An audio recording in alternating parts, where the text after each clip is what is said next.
তো হ্যালো, আসসালামু আলাইকুম ভিউয়ার্স, কেমন আছেন সবাই? তো আজকে হায়াতে গাড়ির একটা ব্যাটারি নিয়ে কথা বলবো আর কি। একটা ব্যাটারি কিভাবে লাগাইতে হয় বা কি ব্যাটারি লাগাইলে ভালো হবে, তো সেই টাইপের একটা ভিডিও। তো আমরা সর্বপ্রথম খুলে নিই।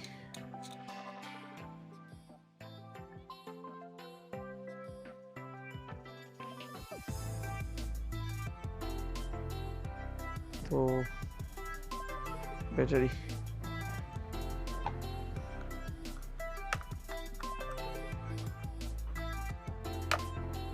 আর কি, ব্যাটারিটা পুরোপুরি নষ্ট হয়ে গেছে। ব্যাটারিটার বয়স 2 বছর প্লাস। দাগ পড়ে গেছে।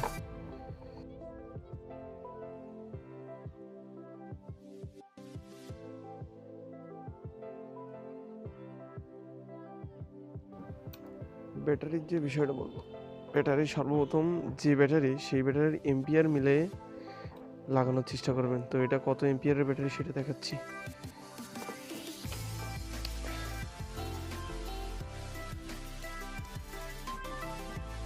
এটা হলো আপনার Z4, দেখা যাচ্ছে কিনা জানি না। Z4 আর এক্সিটের, আর যেটা লাগাবো এক্সিটের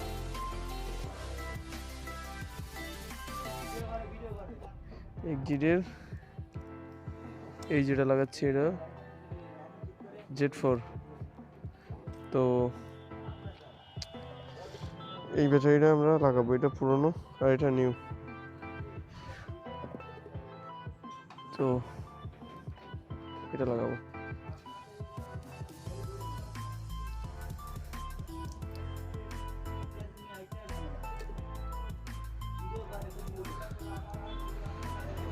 ব্যাটারি লাগানোর যে বিষয়টা, যে আপনার একটা আছে লিকুইড, তো এই ব্যাটারির সাথে একটা আছে লিকুইড থাকে, একটা আছে থাকে না। তো এটাই আপনার লিকুইড নাই যেটা সেইটা। তো এর যেটা লিকুইড আছে সেটার সিস্টেমটা বলে দেবো, সেটা একদিন দরকার হলে প্র্যাকটিক্যালে দেখাই দিব। তো আজকে লিকুইড যে যায় নাই, ড্রাই সেল ব্যাটারি, তো এটা সম্পর্কে বলবো। তো এই ব্যাটারিটা হলো আপনার লাগানোর পরে প্রায় কিক দিয়ে, যদি কিকার থাকে তাহলে তো ভালো, যে কিক দিয়ে আপনার স্টার্ট করে প্রায় 10 মিনিটের মতন রাখতে হবে। 10 মিনিটের মতন যদি আপনি রাখেন তাহলে আপনার এই ব্যাটারিটা বহুত দিন ফেলানো রয়েছে, তো আপনার চার্জ গাড়ির থেকে নিয়ে গাড়িতে চার্জ করবে, আর চার্জ করলে এখন ব্যাটারিটা ভালো লাস্টিং করবে। আর যদি আপনি ব্যাটারিটা লাগায় এমনি আপনি সেলফ দিয়ে গাড়ি চালানো শুরু করেন বা যে বারবার সেলফ দেন, তাহলে কিন্তু আপনার ব্যাটারিটা বসে যাবে। তো প্রথম অবস্থায় এটা না করা ভালো হবে, যে মিনিট 10-এর মতন আপনি গাড়িটা স্টার্ট করে রাইখে তারপর আপনি গাড়িটা চালাবেন। তো ব্যাটারিটা হয়ে গেল, এখন স্টার্ট করব।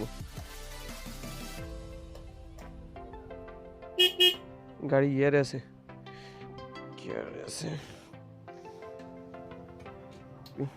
Battery install. তো এখন আমাদের গাড়ি স্টার্ট দেওয়ার পর তো কিক দিয়ে স্টার্ট করব। তো কিক দিয়ে স্টার্ট করার পরে এখন 10 মিনিট হোক, তারপরে আপনাদের সাথে আবার যোগাযোগ।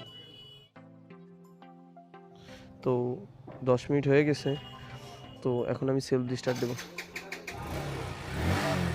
তো পুরোপুরি আমার গাড়ি কমপ্লিট। তো ব্যাটারি হায়াতিতে আপনার Z4 ব্যাটারি লাগে, Z4 এক্সিটের Z4 ব্যাটারি লাগে। তো আজকে ভিডিওটা এই তোমার, টাটা।